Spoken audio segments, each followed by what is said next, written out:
everybody. Welcome to the Poker Sesh. Big stars call into this show. Big stars.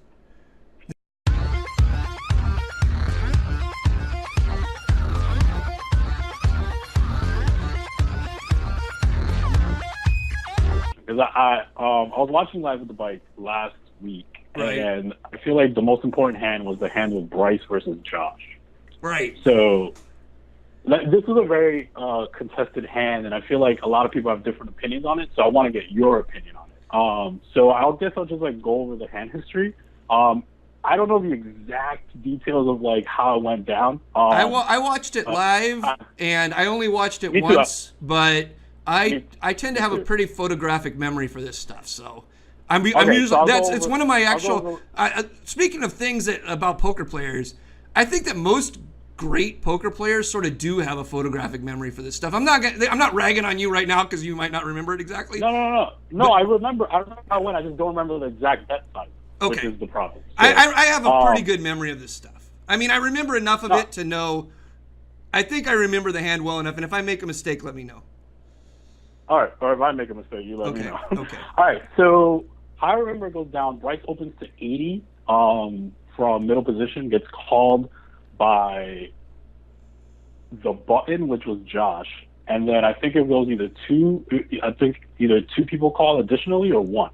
So we're going two. It went to the block. It went to the flop four-handed with Josh, Andy, and what's his name? He's gonna be so mad I forgot his name right now. I mean, I used to know his name because he played all the time, and now he doesn't play as much. Oh, Barry Woods. It went four-handed with that murderer's row. All right. Obviously, Bryce has Ace of Diamonds and 10x, right? So right. He has Ace of Diamond 10, and the flop comes down. From what I remember, was 10-6-4 all diamonds. Am I correct? Yeah, it's all diamonds. It was a 10-3-4, 10-3-4 of diamonds. Okay. Look at my memory. Yeah, I fucking love this shit. Fucking, you're the best. Dude. You're the fucking, all right. It goes 10, I could be wrong. I want somebody to go check. If you have access to Live at the Bike archives, I had no idea this was going to be asked. I've watched this hand once in my life, but this makes me so fucking happy because I honestly feel like this is one of the things that makes me a great player is that I remember stupid shit forever. Like, and because Yoki was in the hand and he just cracks me up, Bryce just always cracks me up. I paid close attention. Like half the hands I don't pay attention to it. If you have the archives, I'm almost positive it was 10-3-4 all diamonds. Perfect. Yeah, it's very similar. 10-3-4 is good. All right, so it goes check to Bryce, and then Bryce chooses to check. What do you think about Bryce's check here? Don't like it. Okay. Don't like it. He should just lead. He should just lead. Okay. And here's you want to know why? I suppose since you're interviewing me for Red Chip Poker. Here's the reason I think he should just lead. It's a four-way pot. He's in with like two of the loosest players at the entire table and one of the spazziest players at the entire table. I'm not going to say which ones are which, just because if any of them are listening, I wonder who they think I'm talking about. I wonder which one they think I think is loose and which one they think I think is spazzy. But he's in with the two probably loosest players at the table. And by the way, guys, when I say you're loose, that's not a judgment of how well you play. I'm just saying you're loose, and you know you're loose too. So fuck off, all right? And the spazziest player at the table by far. I think we can all figure out who that is. Crazian.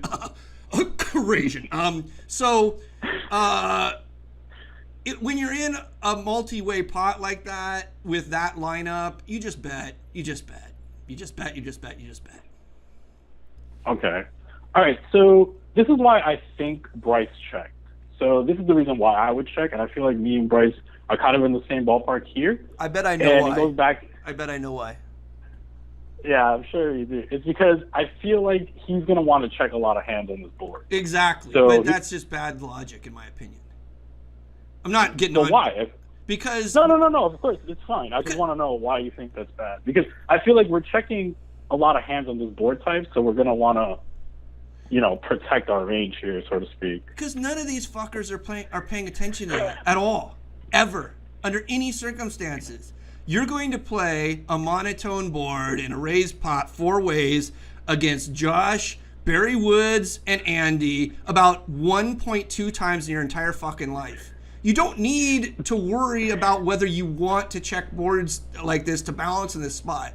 You just need to say, what's the best way to make money here? And the best way to make money here is 100% to bet. And the reason why is because these people aren't going to bet worse hands for you very often because the pot is protected. All these fuckers know that everyone else is loose as shit too. Okay, so let's say, all right, so you don't agree on the check. I think that's fine. I think, okay. So now he checks and Josh bets.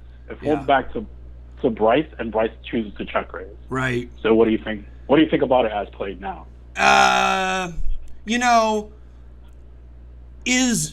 Is Josh going to call you when you check raise there with some worse hands? Ugh. He's not going to call you with a worse range.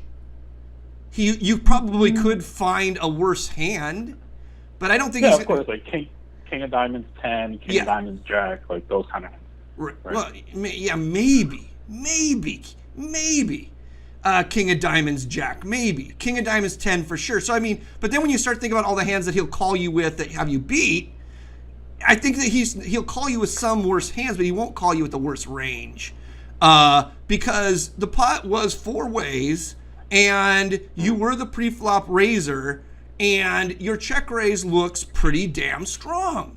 Even if you're Bryce Yoki, who has some moves, your check raise looks pretty damn strong. I mean, yes, Josh is a loose player, and he likes to take one off, but in these situations, this is sort of like, I don't know if I'm using the right terminology here, but there's a term called a lockdown board. Do you know that term? Yeah, it's pretty much where you hold all the cards in the deck. All the available cards. Yeah, the board's sort of locked down. Like, then it's very fucking obvious what's going on here, and he has the ace of diamonds in his hand. Right, so he has the top pair and the ace of diamonds. Yeah. So it's very, when he check raises, what is his opponent going to call with, given that he's blocking out both cards? And so that's why I don't like the check raise. Even though if Bryce came in here right now and told me, it's Josh, bro, you're not thinking about how much fucking shit he can call me with, bro, I would be like, all right, I'm not going to argue with you, So would you like to check raise if Bryce had, say, Jack with the Jack of Diamonds, or Queen with the Queen of Diamonds? Would you like the check raise more there, or like maybe a set? If he has those hands, a set, definitely he can make money there, 100%. He can make money with the check raise with a set all day, especially if it's like top set, because he's going to get action all the way down from middle set and bottom set. Jack with the Jack of Diamonds. I mean, basically at that point, he can clean up his outs a little bit, I guess, but and he can make a little bit of money off of an ace of diamonds, I suppose, or he's not blocking the 10, so it's going to be more likely that somebody has a 10 with a diamond. It's hard. You're asking me about hypotheticals here, and... No, I mean, I'm just saying, like, if we change his hand, I mean, maybe it plays a little different, that's all. It does play different, but I still just like to bet. I just like to bet. I see that. I like it. It makes your life so much fucking easier. Like, I don't like this stressful situation. Like, there was one super easy play. He could have made the super easy play, and he didn't make the super easy play. So now you and I get to prognosticate for 45 minutes about him digging himself out of the fucking hole, All right, I like it. Okay. All right, cool. So let's just fast forward to the turn. So it goes check. As played, do you think he should have bet the turn? Okay, as played, should he have bet the turn? Well, see, this is one of the problems with the check raise. If he check raised and he thinks he's check raising for value and not as a bluff, if he thinks, see, this is what I'm telling you right now. If he thinks he's check raising for value and not as a bluff, then why not bet the turn? Right, I agree. I think he's supposed to bet the turn with everything. I think, okay, we agree. Yes.